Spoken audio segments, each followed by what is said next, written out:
اب ہمارا جو سوال ہے موضوع کی مناسبت سے وہ یہ ہے، ہم اپنے عمل میں جان کیسے ڈالیں؟ ہم بھی تو ایک عمل ہی کر رہے ہیں نا، نماز پڑھتے ہیں تو کیا ہے؟ یہ عمل ہے۔ روزہ رکھیں گے عمل ہے، قرآن کریم پڑھیں گے عمل ہے۔ ہم کیسے اس کے اندر اثر ڈالیں؟ اس کا طریقہ کار یہ ہوگا کہ آپ اور میں اپنی نیت کو کچھ ایسا کر لیں کہ وہ نیت عمل کو قیمت دے دیتی ہے۔ ہم سب کو معلوم ہے حضرت اسماعیل علیہ السلام کی والدہ اس پہاڑی سے اس پہاڑی تک گئیں، خدا نے واجب کر دیا کروڑوں انسانوں کے اوپر کہ تم بھی اس پہاڑی سے اس پہاڑی تک جاؤ، جاؤ، جا رہے ہیں۔ ایک جانور کے گلے پہ چھری چلائی حضرت ابراہیم علیہ السلام نے، خدا نے کہا کہ تمام مسلمان یہ کریں گے، ہو گیا۔ اور مصائب کا ذکر نہیں ہے، ورنہ ہم سب لوگ جانتے ہیں، ایک مصائب کا تذکرہ نہ کرو، ایک بچے کے گلے پہ تیر چلا تھا، اللہ اکبر،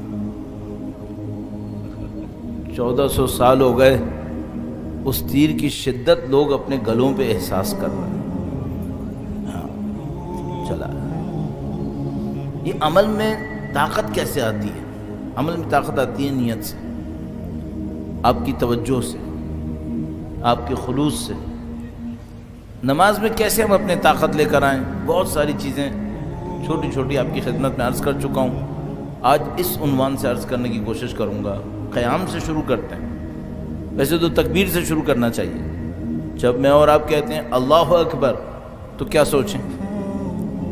جب تکبیر سوچیں، جلدی جلدی عرض کروں گا، انہی چند منٹس میں کہنا ہے۔ آپ تکبیر کہیں تو سب سے پہلے آپ تو یہ سوچیں، میں اپنی عوامی انداز میں سوچ رہا ہوں، ٹھیک ہے؟ سب سے پہلے تو میں سوچوں یہ تکبیر کہہ کر میں بیت اللہ میں داخل ہو گیا۔ اس تکبیر سے پہلے میں گردن موڑ سکتا تھا، اب نہیں موڑ سکتا۔ اس تکبیر سے پہلے میں کچھ بول سکتا تھا اپنی مرضی سے، اب نہیں بول سکتا۔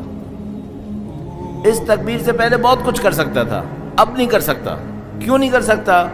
اب میں کسی جگہ داخل ہو گیا ہوں۔ اب جس جگہ داخل ہوا ہوں وہاں میری مرضی ختم، صرف رب کی مرضی ختم، بس۔ یہ نماز ہماری پوری زندگی کی علامت تھی۔ جس طرح نماز میں ہماری مرضی نہیں چلتی نا، ہاں ہوں بھی اپنی مرضی سے نہیں کر سکتے، یہ نماز ہمیں دکھا رہی تھی تمہیں پوری زندگی ایسے ہی ہونا ہے۔ اس لیے ہم بار بار عرض کرتے ہیں، قرآن کریم نے نہیں کہا نماز پڑھو، قرآن کریم نے 63 مرتبہ تقریباً کہا ہے نماز قائم کرو۔ یہ جو نماز پڑھنا ہے یہ اس بات کا وعدہ ہے کہ میں نماز قائم کروں گا۔